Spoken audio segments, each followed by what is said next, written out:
Welcome to Mindset Mentoring for Athletes, Families, and Entrepreneurs. I'm your host, Coach Chuck, and we've taken the show on the road. I'm here out in Salt Lake City and have a privilege and the honor of interviewing Tonya White.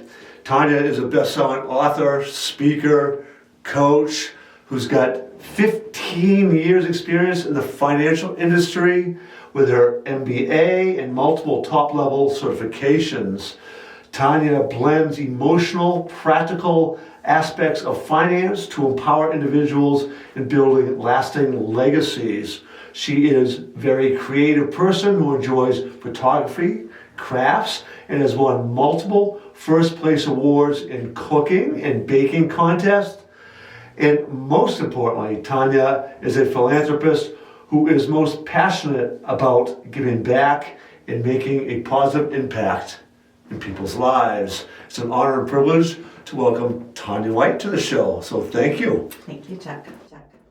It's we've gotten to know each other a little bit through the different events and in our connection with Dan Clark and all of that. So I know some of your background and your story, but love, and I always have my guests begin by just giving them a little background on who you are, where you kind of came from, a little bit of that educational background and things that got you headed in the direction where you are now.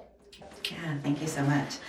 I didn't have the intention of going into the financial services industry. That was actually far from any recess of my mind.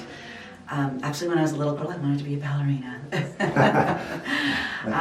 But life, takes its turns and whatnot. But I think the most kind of challenging part in my background and my growing up is that I didn't come from money at all. So again, going into financial services was definitely not even a remote possibility in my mind.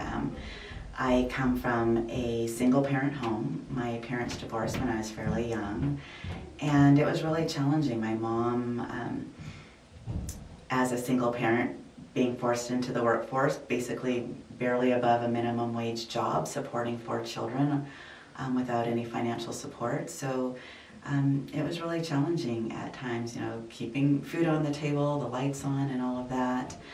And I know that I didn't want to be in that same spot as she, was raising 4 kids when I grew up. Far from it, I was the first in my family to go to college and setting that, trajectory for myself and then others. And so, it was really challenging. And I remember taking one of those career assessment tests that, show you, you have a propensity for, doing well in these careers.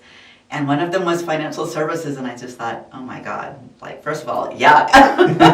How boring. And it wasn't the vision that I saw for myself because, as a young person, and even really today, if you think of somebody in financial services, at least the idea that I had, that they were all characteristics of people that weren't me, right? Typically male, typically white male, but people who had a personality who was out there and outgoing and, and then somewhat of a perception of kind of that slick, either Wall Street person or, kind of hate to say it, but a slick, used car salesman was kind of that idea that I had in my mind. And, again, all of these ideas that just weren't me. I'm not any of those. And so it really wasn't until I had a situation, I went into the corporate world, human resources, and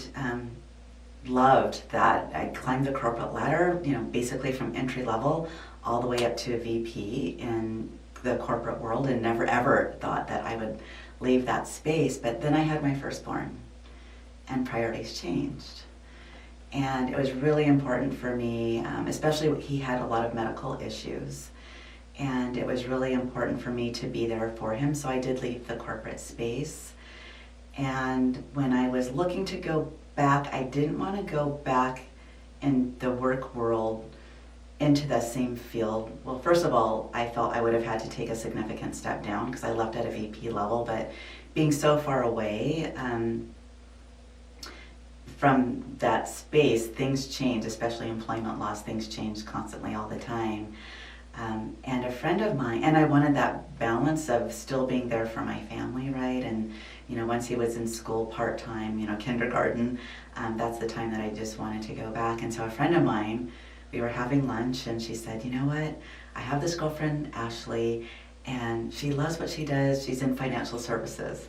I'm like, you gotta be kidding. It's like, Tonya, just give it a chance. Just give her a call. She's able to work around her family schedule. She's helping families really make a real difference in their lives.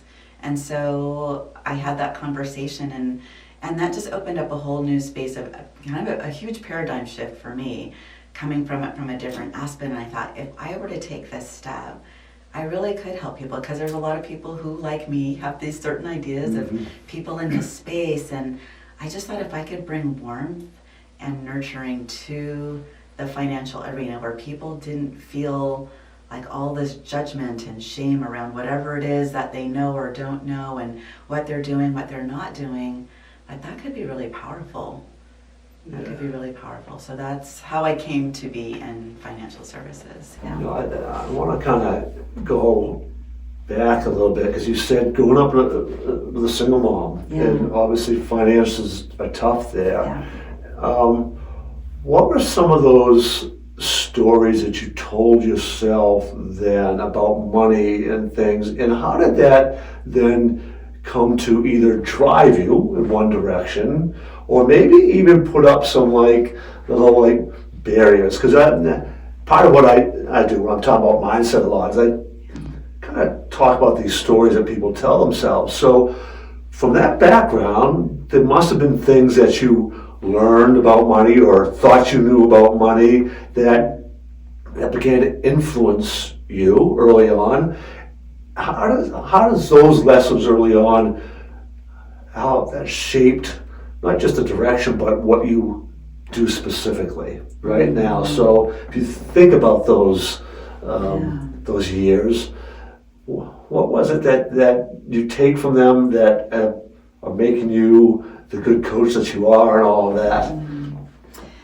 Yeah, so some of those messages, those money messages, probably is not unique to me. I think a lot of people have a lot of, even though their situations, of course, were different than my own, messages that we learn in the home early on, it sticks with us, even if we're not necessarily conscious of them. And so, early messages would be, we can't afford it. Like that was a very common thing. We can't afford it, we can't afford it, we can't afford it. I grew up in the church as well, a very strict Christian background. And so there's messages in the religious aspect of it too, what is the quote from the Bible? And I can't even remember the verse, but basically that, it's easier for the camel to go through the eye of the needle than a rich man to enter the rich man, than the heavens, and so that sticks with you too. Or the love of money is the root of all evil, right? Or money is the root of all evil, but it really is the love of money is the root of all evil. And so there's these messagings that come from our family of origin, as well as our religious backgrounds, if we were in that. But even those religious backgrounds do traverse into our social settings as well. And so even though it may not necessarily, for those who didn't grow up in the church, they're still hearing these same types of messages. And we were always in lack, because things were really tight.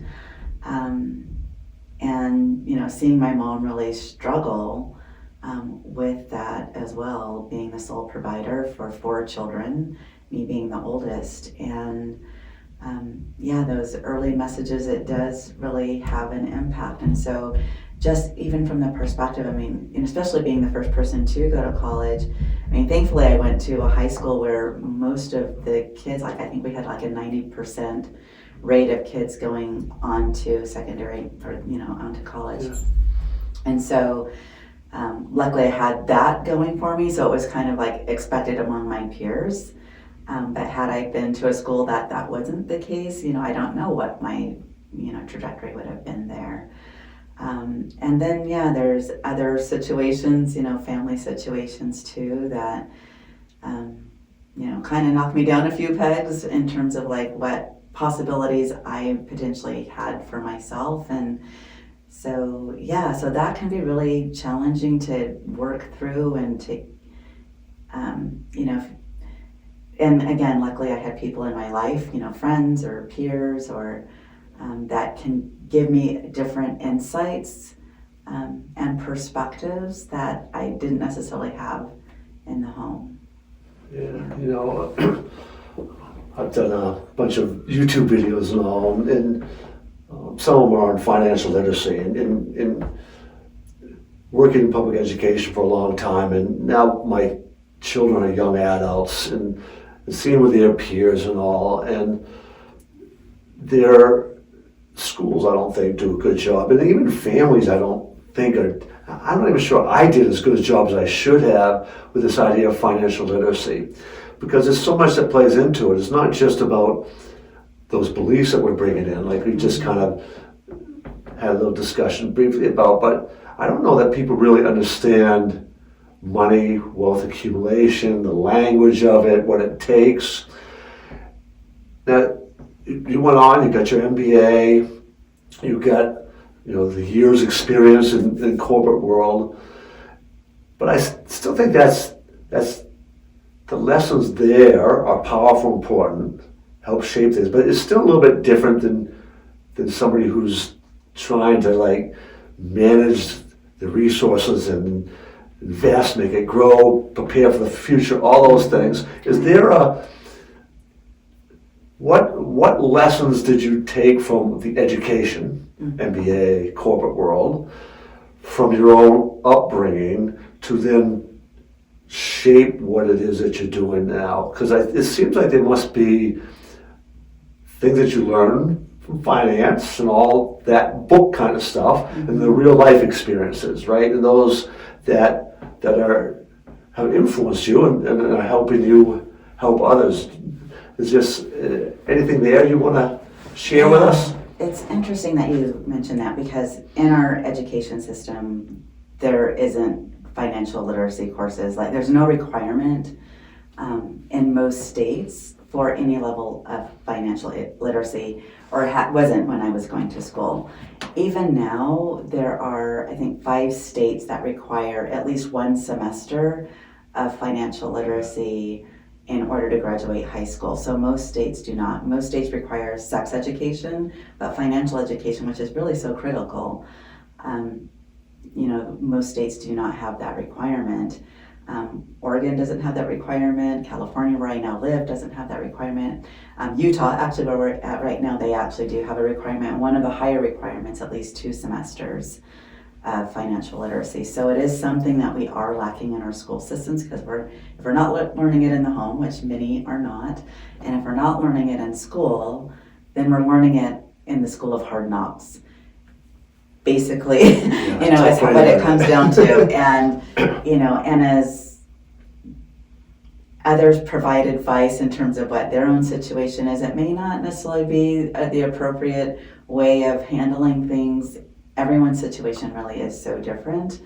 And so we could have well-meaning friends and, others who are well-meaning to say, here's what I'm doing, and, follow these guidelines. Well, some of that might be great, but then there might be other things that could actually be detrimental or harmful.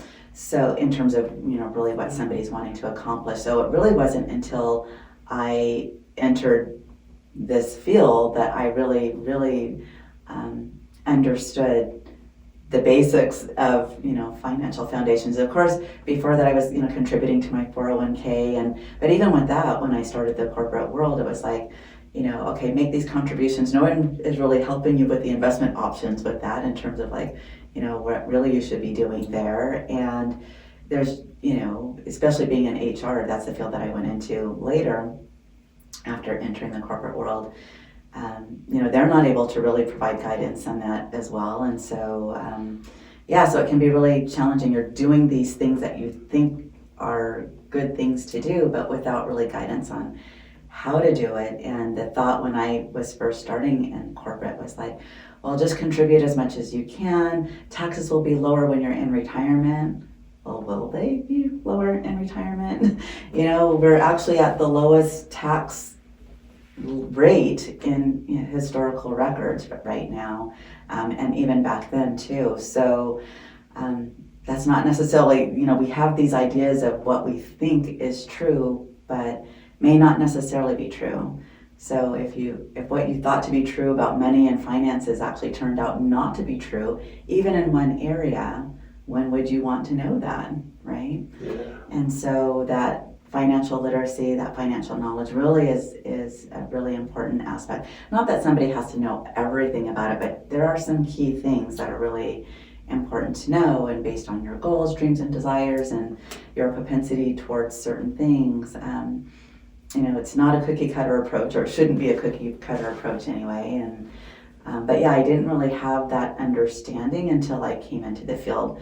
As great as it was, being in the corporate world, there's not really anything teaching you about money and finances in that same way of growing wealth. Yeah. And a lot of people, including myself, like I never saw a financial advisor. I was making good money in corporate, and it wasn't even a thought, because I think a lot of people think, well, I have to be making, whatever level that they have in their head before seeing somebody. And that may not necessarily be the case, whatever that number is that they have in mind. And there's a difference between the business finance and planning and stuff and personal, right? There's really a different is. Mindset behind it. There's just a different understanding of money. So it doesn't always transfer just because you might be working in the corporate world that you necessarily have the wherewithal or all to manage finances on a personal level. Does that Exactly. Yeah, and not just for corporate people. I mean, I think for business owners as well, probably even more so, because especially when they see their business being very successful, it doesn't necessarily translate into how do I really optimize my personal wealth? How do I optimize, not only what I'm doing today, but setting myself up for the future? I think a lot of business owners, they don't really realize all of the opportunities available to them as a business owner as well. They might know some things that their CPA might share with them, but even from a CPA perspective, somebody handling taxes, it's typically backwards looking, looking at what has happened already, not necessarily strategy planning for the future. And some of the advice that is given might not be setting people up in the most efficient and optimal way for the future, with some solutions that business owners in particular have over somebody who is a W-2 employee for a corporation or a business. Over the time that we've gotten to know each other a little bit too, and I know that you are very interested in helping women in particular, and I've thought about that because in my world growing up, the people I knew, the families I knew and stuff, it seemed like the fathers, my dad for sure, was the money guy, right? They were the ones handling the money. My wife didn't want anything to do with the money. She was fine in letting me take control of it. It seems like most of the families, I have a cousin his wife is the CFO of the family.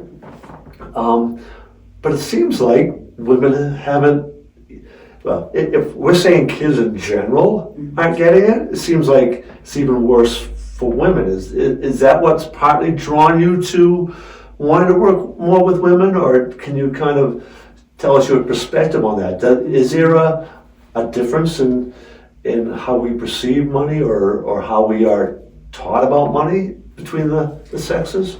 Yeah, there certainly is. I mean, first of all, I believe women are behind the 8 ball in a number of ways when it comes to money and finances. And there is an expectation here in the U.S., I mean, I don't know how it is in other countries, but here in the U.S., where exactly what you said, that the man is expected to handle all things financial. And it wasn't really even until the 1980s that women could even set up a checking account on their own without a man also helping in that process, 1980s. right? In the 80s. And that wasn't that long ago. I mean, I graduated in 1985 from high school, right? Yeah, so right. it was not that long ago. And, we've come a long way, but we're still behind the 8 ball. We're still, in corporate, women still make less dollar for dollar, same position as their male counterparts. And if you're a minority, it's even less than that, right? So from that perspective, from an earnings perspective, from an expectation, just general societal perspective.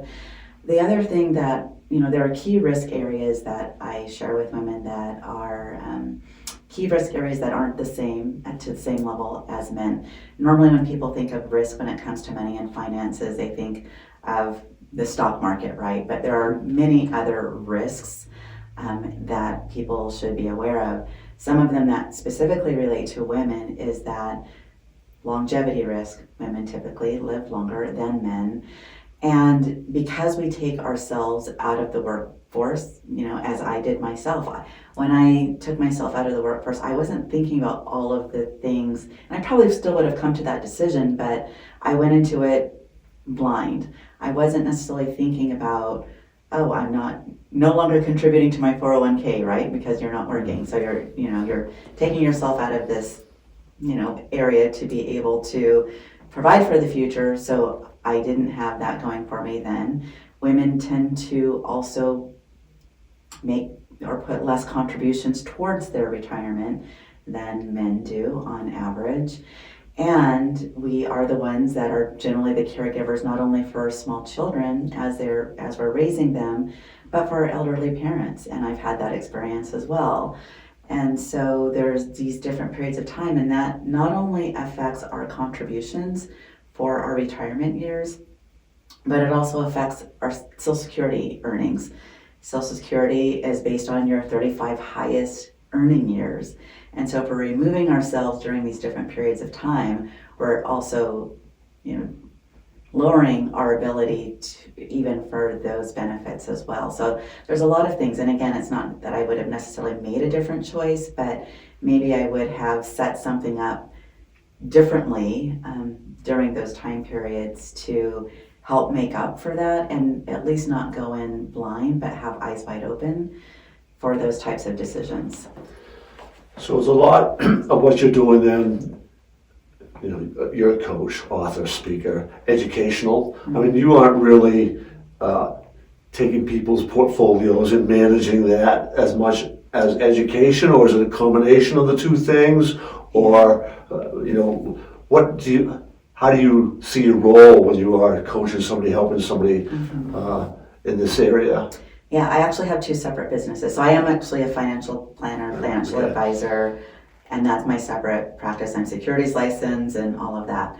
And then I have a separate financial education and coaching business. And the reason why I set that up separately is from the securities, primarily what it came down to is from the security standpoint. There's lots of regulations, which there should be, but one of them, for example, is that you can't receive testimonials. And so it's really because of that one aspect of securities regulations that I set this up as a separate business to be able to help people. And I do things slightly differently. On the financial advisory side, most of my clients are couples. I have clients who are solely men, individual men, and individual women. So it's a mix and a gamut. On the financial education and coaching side, I really do focus more in on women because, like I said, women tend to be more behind the 8 ball than men. And quite frankly, the financial services industry, they're not doing service to women. And that's really kind of the bottom line. So again, not only from an educational standpoint from school systems that nobody is getting, like men or women, boys and girls. That's not something that's in most states anyway. There's a few states, as I mentioned. But in general, women need more help. And so that's, where my heart is. I think about my mom who, I would love to have had her be in a different position. I mean, she retired right when 2008 hit. I wasn't in the industry quite yet. And right at that time, like her savings and portfolio took a significant downturn, and unfortunately she took her money out of the market, right? Because she did what a lot of people who were scared did at that time. And again, I wasn't in the business at that point in time to be able to really kind of help and guide her from that perspective. But a lot of people get scared, and so they're making emotional decisions. And what I help guide people on the advisory side is we need to take the emotions out of it and look at more strategy planning around it. There are going to be ups and downs in the market. People love volatility when it's going up, right? Sure. But it's the downward volatility that we get scared, and we just have to, there's, other strategies. I mean, and, too, I think people don't realize that it's really, as you're in your early earning years, you really don't want to be paying too much attention to, when we have these, certain dips, we have plans in place to kind of help take care of that. But when it comes to the first 5 years prior to retirement and the 5 years into retirement really is that critical decade of really needing to pay attention, because as you're in your earning years and contributing in your earning years, there's different strategies in place. And when you start to take money out of those accounts, it requires different strategies, kind of like climbing Mount Everest, right? You'll have different strategies for climbing the mountain and very different strategies for going down. And it's the going down part that can be the most dangerous, and we just really need to pay attention to those times. So it is different on the advisory side. So I can't, I do help people from that perspective in terms of life planning, retirement planning. On the coaching and education side, I do bring in that educational foundations, but it also is about our relationship with money, those money messages, those money wounds, the societal wounds and things of that nature that hinder us, and that we're not bringing our best to the table because we have all of these things. Mindset is a big part of that as well, and it's just, and our biases, how we approach things as well. So that's been part of my, in the work I do, right, mindset. I have this whole idea, the champion's mindset arch. And it's built on a foundation of love. You got piers of faith, faithfulness, then you get the both swords that make the arch. The relationship with shores, mind, body, the spirit of a champion holds it all together. But what goes across the top, the pavement, of the road that goes across this arch bridge, is the finances. And I've felt for a long time that we don't do enough education-wise, across the spectrum, teaching not just the technical aspect of managing money, but a relationship with money. You just use that term. And there's no question in my mind that there's a piece, very important piece, that needs to get in schools. And I'm afraid, though, that when it does get in, and as you said, like Utah does have some, that it's just the technical aspect of it, which is, don't get me wrong, very important. People need to know that. But I think if you forget that mindset aspect, the beliefs you have around money, risk-taking, investing, and all those things, that ties into your emotions, and then you don't necessarily handle the technical aspect well because you can get all caught up in the emotions. When you are doing your coaching and stuff, are you trying to balance those two areas, that emotional side of not, I say investing, but financial planning, and the technical aspect? Do you see it as a 50-50 balance? Do you see it, how do you see that kind of aspect of teaching and coaching? Yeah, I haven't thought about it in terms of percentages, but it does have an effect, because when we have all of these, negative messaging, right? And it is something that, the origin really is in the home, but it's something that gets passed down really from generation to generation to generation in terms of expectations and what we have capacity for within our family structure, right? And it can be oftentimes limiting. Like there's some homes that it might not necessarily be as limiting, but I think for many of us, it is something that is very limiting.